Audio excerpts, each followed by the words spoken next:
Hello, everyone, and may the Lord be with you. Today is Wednesday, September 9th, and we are continuing in our daily lectionary series. The readings for this video have been on Monday, Tuesday, and then today. And a reminder that these readings for these last 3 days have been sort of a reflection on the readings we heard Sunday and the sermon that we heard preached. And then starting Thursday through Saturday, the readings will prepare us for the upcoming Sunday. So I hope you're getting more into the rhythm of that, and that's going smoothly for you. Otherwise, I hope your Labor Day weekend was restful, relaxing in some way. It was a beautiful weekend, so I hope you got outside. And in contrast, these last 2 days have been very rainy and dreary and cold. Yet I hope you've been able to find the presence of the Lord still. If not, then I invite you to listen as I read the psalm for the day out loud. And as you listen, I also invite you to take a series of deep breaths to ground yourself, to center yourself where you are located, and to remind yourself that the Lord is watching over you, the Lord is guiding you, and the Lord is with you, and that the Lord loves you. So the psalm for today is Psalm 119, verses 65 rather, through 72. And I'll read that out loud. You have dealt well with your servant, O Lord, according to your word. Teach me good judgment and knowledge, for I believe in your commandments. Before I was humbled, I went astray, but now I keep your word. You are good and do good. Teach me your statutes. The arrogant smear me with lies, but with my whole heart I keep your precepts. Their hearts are fat and gross, but I delight in your law. It is good for me that I was humbled, so that I might learn your statutes. The law of your mouth is better to me than thousands of gold and silver pieces. So as we often do with the Psalms, I think it might be a wonderful practice this morning, this day, to really reflect on the language that the psalmist is using. Notice how the psalmist is naming and their experiences, their feelings, and notice how the psalmist is using that language to relate back to God, who they are and how they are. Especially in verse 67, where it says, "Before I was humbled, I went astray, but now I keep your word." And let's reflect on that today, if that's true in our own lives, and why that is exactly. Something to ponder as we read this psalm. And as we move on for our readings, and especially in Leviticus, the readings that we had there that dealt with a lot of the instructions concerning Israel's sacrificial system, including how to deal with unintentional sin and also how to deal with the Day of Atonement.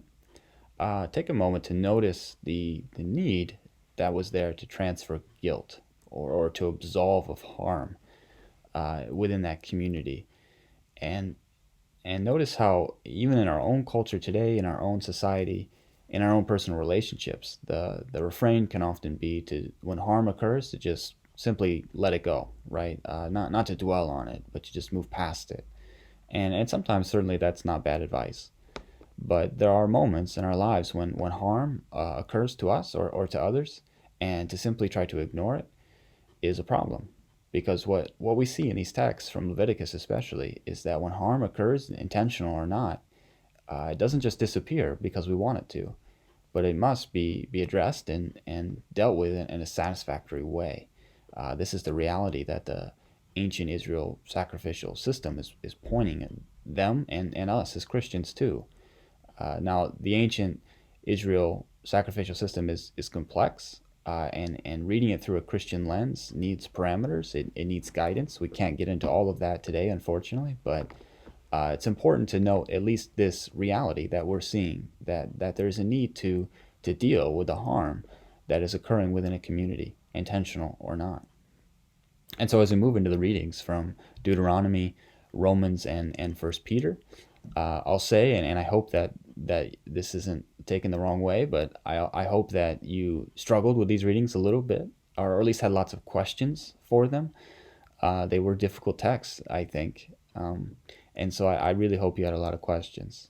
for that, because your questions are valid. And I absolutely encourage you always to come to the text with many questions and a desire to see those questions answered. I appreciated these readings for that reason, for the reason that I hope they challenged you a little bit, but also because I think they give great opportunity to talk about how we approach the Bible, and in our own daily devotional readings, and just in our community, how to approach the Bible. How do we think about the Bible in our relation to God? And I'll say this in the beginning, and hopefully I'll say it right at the end as well. I think one thing that's important to know right away is that the Bible is not a textbook. If your life and the circumstances of your life are some kind of test that you need answers to, the Bible is not the textbook you study to get the answers so you can pass the test. Or at least if that's how we're using the Bible, then we're not really seeing the whole picture. Certainly, there are people today even who read the Bible that way.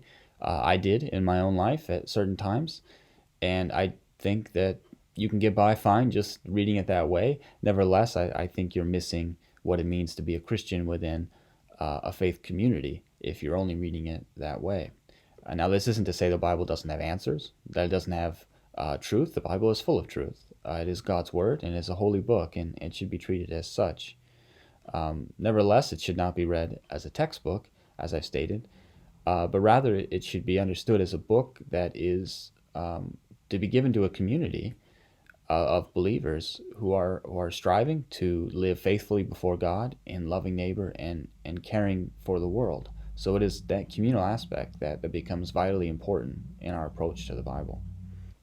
Nevertheless, these readings from Peter and Paul can be challenging when we consider that we live in a context that is unlike ancient Israel, that was structured around God's holy decrees given directly to the advocate in Moses. Our systems, our laws, our governing bodies are based on many different ideas and systems of thought that have developed over many, many years. And so we do not live in that same context. And so here we have Paul and Peter who are writing to different communities. And this is an important note, once again, is that uh, almost every book of the Bible was written to a community of people who, as I said before, were striving to live faithfully before God. And when they received these writings, they would discuss them, negotiate them, and there was conversation about what they meant. So the same is true for us today, even after all of these years, and yet our context is very different from ancient Israel or from Peter's or Paul's. And so it's important to reflect on the disposition of what a Christian, how a Christian should be, and the posture of a Christian in our society today, when we have our own system of laws, our own government, our own processes of dealing with harm, because harm does still occur in our lives today. So take a moment to reflect on these words from Peter and Paul, and how we can integrate them into our own lives. And be free with questioning, with wrestling with these words. Be free in thinking, I don't understand this. That is a perfectly legitimate response. And I want to invite you to always remember that this is a legitimate response to say that I don't know. It's a good response sometimes. I say it myself. Uh, and it is a really good devotional practice to simply say, I don't know, but to allow yourself the space and the room to think more deeply on those subjects. But as we see from uh, Peter and Paul, this situation can be a little complex because we have to ask the question, how do we deal with systems of abuse, either personal or systemic, and still live out these words that seem to be saying that we support the government in every way. One question that might provoke your reflection on these topics is simply to say, given the words from Peter and Paul and the posture that they seem to be advocating for, how do we respond when there is abuse within our society, either personal or systemic? What is the response of the Christian given these words? So, with that, we'll turn to our reading for today in Matthew's Gospel, where Jesus curses the fig tree. A quick word on that. Most scholars believe that the time that Jesus is coming to this tree, it would have been early in the season. So, what would have been on the tree are the leaves that we see, but also what would have been on it is sort of a early unripened fruit of a fig. and it would have been bitter, but it would have been indicative that the tree was going to produce later more ripe, more sweet and delicious figs. So the fact that Jesus comes and finds none means that likely this tree was not going to produce any fruit at all. And so Jesus curses it so that it is made into nothing. And the disciples are amazed by this. So in reflecting upon these passages that we've read about how the Christian is to posture themselves about harm, about governing bodies, systems of laws, and processes of dealing with sin and harm, we hear Jesus' words. Here is something that is to function in one way, and it is not functioning that way. So Jesus says, do away with it.